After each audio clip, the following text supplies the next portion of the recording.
ازيكم يا اصحابي، عاملين ايه؟ انا الشيف محمد محسن يا اصحابي. النهارده هعمل لكم بقسماط بطريقه سهله جدا يا اصحابي، وهتقدروا تقومي تعمليها. بس الاول هعمل لكم اشتراك في القناه قبل ما ابدا الفيديو. باي. يلا بينا يا اصحابي نبدا ونقول بسم الله. هنحط بقى كوبايه من الدقيق،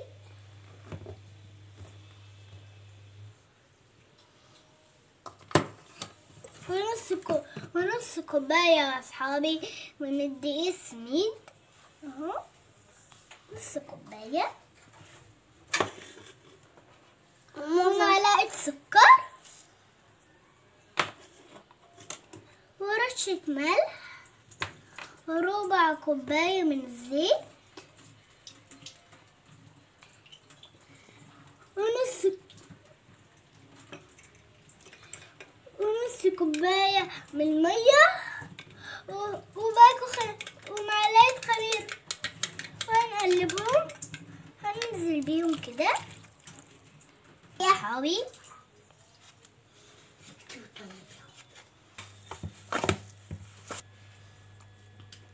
معايا هنا يا اصحابي نص معلقة من ذرحة الكحك. انت بقى مش زي ما انت عايزة حطي ينسون اي حاجة تعجبك اهي، بس انا بحب احط ريحة الكحك. يلا بينا يا اصحابي بقى علشان نعجن كده العجينة مع بعض. شايفين؟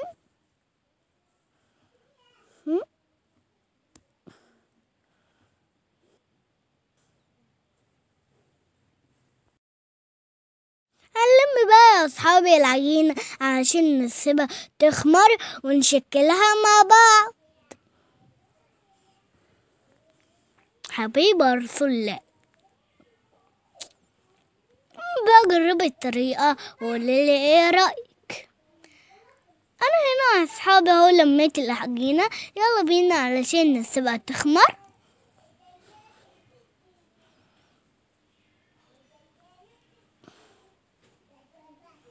شايفين يا اصحابي؟ رائع رائع يا اصحابي.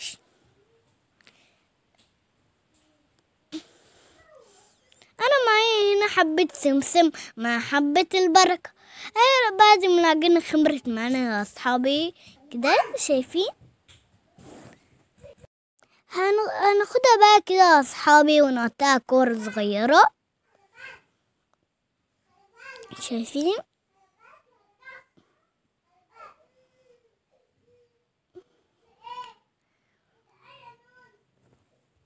شايفين يا اصحابي العجينة بتتشكل معايا اهي، بجد تحفة.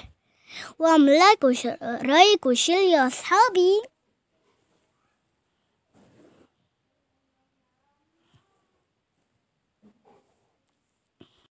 دلوقتي سهلة جدا يا اصحابي، ما عنديش هتشتري تاني من بره. البقسماط ده طعمه خطير خطير جدا.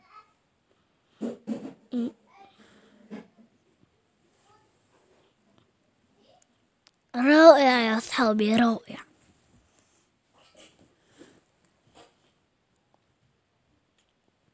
هو انا خلصت كل الكمية اهو يا اصحابي. شايفين؟ هنبدأ كده وناخد كورة كده ونلفها لول. شايفين؟ كمان يا اصحابي كمان.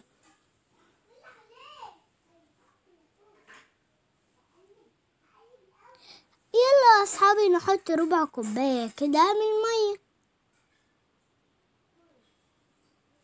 وهنقلبها كده بايدينا.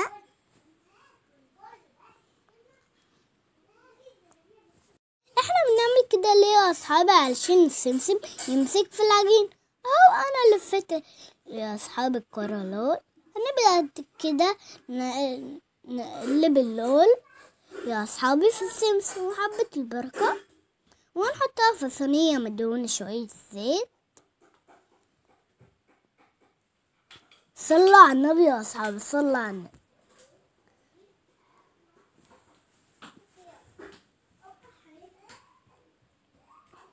اهو انا عملت كمان واحدة. هقلبها تاني في السمسم.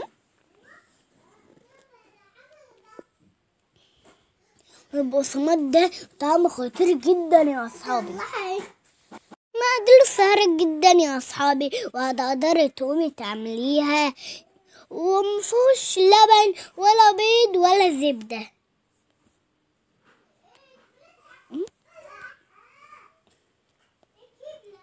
شايفين؟